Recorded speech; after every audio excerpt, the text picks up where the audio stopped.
Manuver Pilpres demi persaingan elektabilitas terus berlangsung di tengah penantian nama cawapres dari 3 poros koalisi yang sudah terbentuk, saudara. Benarkah manuver para capres dan parpol koalisi ini membuat tarik-menarik makin kuat, termasuk tensi politik yang sudah mulai memanas? Kita akan bahas bersama pakar komunikasi politik Universitas Padjadjaran, Karim Suryadi. Selamat sore, Prof. Karim. Mas sore, Rahmat, saya dari Universitas Pendidikan Indonesia, Mat. Oh iya, maaf, koreksi, dari UPI.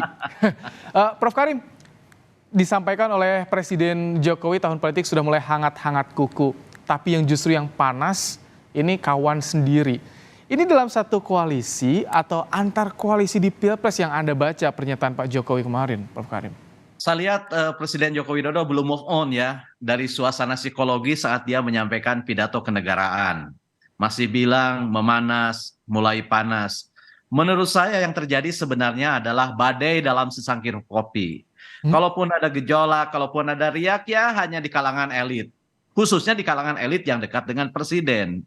Itulah sebabnya maka presiden paling tahu. Jadi ini kalau dalam bahasa Sundanya seperti kalapa keluar dari cungaknya sendiri gitu. Jadi presiden mengungkap sesuatu yang tersembunyi di sekitar dia gitu ya. Jadi kita jadi tahu oh ternyata panas tapi di sekitar Bapak. Kita nggak biasa-biasa aja kok. Di sekitar presiden. Maksud Anda, Prof? Koloran lain-lain gitu. Yang pertama itu. Yang kedua, yang menarik justru adalah diksi terakhir dia bilang. Yang memanas saling sikut itu justru di antara teman sendiri. Nah, saya curiga jangan-jangan munculnya ragu rungkat di skala negara itu adalah merefleksikan kondisi psikologis di antara orang-orang dekat. Tadi saya bilang air susu dibalas air tuba ya. Kemudian ada bilang di sana air susu dibalas air langga. Tapi yang jelas kan ada kondisi politik di mana uprooted gitu. Ada politisi yang terserap seakan-akan terserabut dari akarnya karena sudah dibela mati-matian, dibesarkan kok berpindah ke lain hati. Nah, yang kedua, sekarang kita kan seperti sedang menunggu Godot. Jadi menunggu cawapres ini seperti sedang menunggu Godot lama banget dan penuh dengan gejolak yang tak pasti, bahkan politik yang realistik dibawa ke hal-hal yang bersifat mistik. Bahkan dibumbui dengan seperti berebut pepesan kosong. Kenapa misalnya berebut pepesan kosong? Gerindra mencoba menarik Gibran, kemudian Puan barusan ngomong narik Gibran. Loh kok Gibran luar biasa banget, ada apa orang ini gitu loh. Ini sebuah fenomena yang paling sulit dijelaskan secara teori. Karena kalau muncul misalnya nama Gibran yang sebelumnya tidak ada di radar survei, sekarang mengalahkan Nazarudin Umar misalnya, Mahfud MD, Erick Thohir, Ridwan Kamil, kemudian Muhaimin Iskandar, Sandiaga Uno, orang-orang yang sudah matang dari jejak pengalaman politik gitu ya. Kemudian sudah berlama tapi tiba-tiba tenggelam muncul nama ini, apa sebenarnya? Apakah cukup dijelaskan dengan faktor DNA lebih perkasa di Indonesia? Dan kalau memang faktor DNA lebih perkasa di Indonesia, buat apa Rahmat sekolah? Buat apa Rahmat berkarir? Lalu anak-anak kita yang dilahirkan dari orang biasa-biasa saja, mau apa dia? Punya harapan apa? Kalau segalanya ditetapkan berdasarkan DNA semata. Ini sebuah peristiwa yang tidak logis dan tidak membawa harapan apa-apa. Prof, ada juga momen menarik ketika Ganjar bertemu dengan Caimin, terus Mbak Puan memposting ketemu dengan LBP. Apakah juga ini ada hubungannya dengan tarik-menarik di koalisi, Prof? Kan sudah pada deklarasi ini kabarnya sebelumnya. Mungkin ini yang disebut oleh Presiden Mr. Widodo itu sebagai memanas di antara teman-teman di antara internal orang-orang yang paling dekat ini. Ini kan persis seperti permainan catur ya. Jadi peta politik Pilpres Indonesia kok seperti permainan catur. Yang kita lihat itu kan hanya bidak-bidak, tetapi siapa sebenarnya masterpiece atau orang yang mengendalikan pergerakan ini kita tidak tahu. Yang tahu adalah ya ketika misalnya Puan ketemu Luhut, kemudian Ganjar ketemu Caimin, itu kan seperti kontra intelijen. Persis dalam pertandingan sepak bola ketika satu kesebelasan mengganti pemainnya, maka kesebelasan lain akan mengganti untuk melawan strategi atau kontra strategi.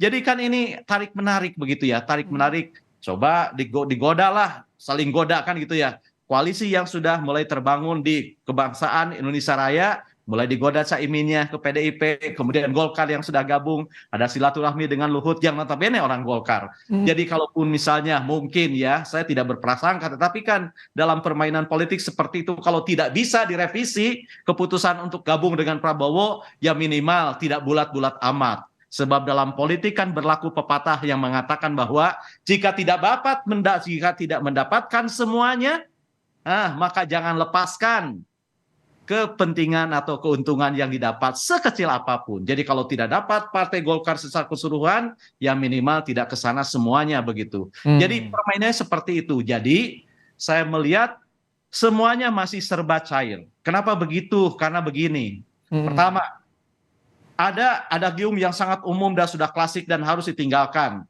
Bahwa bagi politik yang penting bukan kapan memulai tapi siapa yang tiba pada garis akhir. Yang kedua, ada kebiasaan. Kebiasaan apa? Kita ingat benar dalam Pilpres 2019. Penentuan calon wakil presiden betul-betul last minute gitu ya. Bahkan kita mendengar calon wakil presiden yang sudah mau diumumkan bahkan sudah bersiap dengan seragamnya tiba-tiba batal. Dan kebetulan langkah seperti ini mendatangkan keuntungan dan biasanya jika langkah politik mendatangkan keuntungan ia akan diulang. Kemudian yang ketiga, ada faktor instrumental, yaitu ada ketentuan yang sedang ditunggu. Apakah misalnya perubahan undang batas usia calon wakil presiden dari 40 ke 35 itu akan dikabulkan, meskipun menurut saya Rahmat ya, tidak konsisten kalau Mahkamah Konstitusi mengabulkan ini. Tapi peluang untuk sosok Gibran-nya gimana, Prof? Perkara, ya? Peluang untuk sosok Gibran kalau misalkan dikabulkan oleh MK ini bagaimana? Kalau menurut perhitungan saya ya, MK tidak akan mengabulkan ini. Kenapa? Karena MK pernah menolak untuk mengadili perkara gugatan batas usia kepala daerah. Dan dikatakan dalam putusan MK 15 2007 itu bahwa perkara batas usia pemerintahan Undang-Undang Dasar memandang itu sebagai bagian dari kebijakan hukum pembuat undang-undang. Nah, kepala daerah itu sekarang siapa presiden, wakil presiden? Presiden itu adalah kepala pemerintahan. Jadi kalau MK dan undang-undang membiarkan urusan pemerintahan itu tentang batas usianya, nah sekarang kan kita dengar, kalau misalnya minimal dibatasi, mengapa maksimal tidak? Kalau misalnya spiritnya adalah memberikan kesempatan yang sama kepada anak muda, bukankah tertutupnya kesempatan anak muda bukan karena dibatasi 40, tapi justru karena yang senior terus-menerus gitu. Kalau senior terus-menerus, sebosannya dia malah mendaftar, lalu kapan yang muda tampil? Kan sama dengan kesebelasan Indonesia. Kalau yang tua yang sudah botak masih main, yang muda dan cemerlang nggak akan maju-maju. Jadi menurut saya, dugaan saya MK akan konsisten dengan jurisprudensi yang sudah dibuatnya, bahwa batas usia dalam pemerintahan itu merupakan bagian dari kebijakan hukum pembuat undang-undang. Jadi akan menjadi ranahnya DPR yang akan mengatur itu, bukan MK begitu. Baik, Prof. Kalau mengacu kepada kita kembali, Prof. 2015-2007 begitu. Prof, kita kembali ke soal tadi koalisi, manuver yang terjadi di antar koalisi. Ya, kalau menurut Anda, bacaan Anda, jadi ketika sudah ada yang menggoda kepada Caimin, pada tadi LBP yang bisa jadi mewakili Golkar, sejauh mana soliditasnya untuk koalisi saat ini, Prof? Apakah masih kemungkinan akan pecah lagi, akan terbentuk lagi yang lain, atau seperti apa? Menurut saya kemungkinan itu ada. Bahkan kemungkinan ganti calon presiden juga masih terbuka kemungkinan. Sebab apa? Sebab saya melihat baik calon presiden maupun calon wakil presiden belum on board kok. Belum onboarding. Masih digadang-gadang, dijodoh-jodohkan begitu. Dan proses ya, dari 2 tahun yang lalu, kita tidak melihat perubahan apapun. Semuanya masih seperti angsa yang lapar. Termasuk ini yang kami tampilkan. Ya, berkoar-koar, putar-putar, tapi kebingungan mencari jalan gitu. Dia seperti angsa lapar. Tidak tahu siapa yang harus dipilih, siapa yang harus diumumkan begitu. Semua ragu, persis seperti angsa yang lapar. Berteriak, tapi tidak menemukan jalan untuk menemukan makanan. Masih seperti itu. Ini sebenarnya seperti yang dibilang Jokowi kemarin dalam pidato. Ini sebenarnya proses yang membuang energi positif. Kan bagusnya segala tetapkan, lalu beritahu rakyat mengapa dia dipilih dan untuk apa dipilih dan mengapa kita harus punya harapan Politik adalah harapan. Kalau munculnya si Fulan dan si Fulana tidak memberikan harapan apapun kepada pemilih hanya untuk menggembalakan maunya si calon, ya buat apa? Sebab yang paling genuine dalam pemerintahan Republik itu hanya dua. Yang pertama adalah mewujudkan harapan rakyat. Hidup hari ini akan lebih baik dari kemarin dan besok lebih baik dari ini. Kalau kehidupan kita biasa-biasa saja bahkan menjadi hopeless gitu karena pemimpin yang jadi tidak membawa pengalaman, tidak membawa visi. Buat apa? Yang kedua, merawat kekayaan kolektif. Kekayaan kolektif terakhir nih Prof. Kepatutan. Prof Karim, terakhir singkat. Jadi masih kemungkinan besar bisa berubah. Apa yang jadi penentunya? Apakah sosok cawapresnya nanti atau bagaimana Prof menurut Anda? Ya, pertama sosok cawapres, tapi bisa jadi setelah melihat misalnya perubahan tiba-tiba ada keajaiban. Batas usia diubah begitu ya. Bisa saja cawapresnya diganti ketika misalnya ada orang yang sangat percaya pada hasil survei. Meskipun sesungguhnya ada kinerja partai politik yang tidak dipengaruhi oleh survei. Sebab saya melihat ada satu partai ketika diperintahkan oleh pimpinannya ya nurut itu semua. Bahkan ketika pindah pengajiannya juga dipindahkan. Itu ada.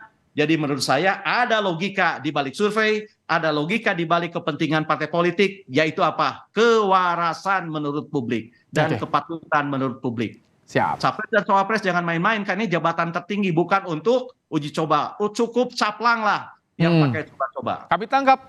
Terima kasih Prof Karim Suryadi, pakar komunikasi politik dari Universitas Pendidikan Indonesia telah menyampaikan pandangannya dalam program Kompas Petang sore hari ini.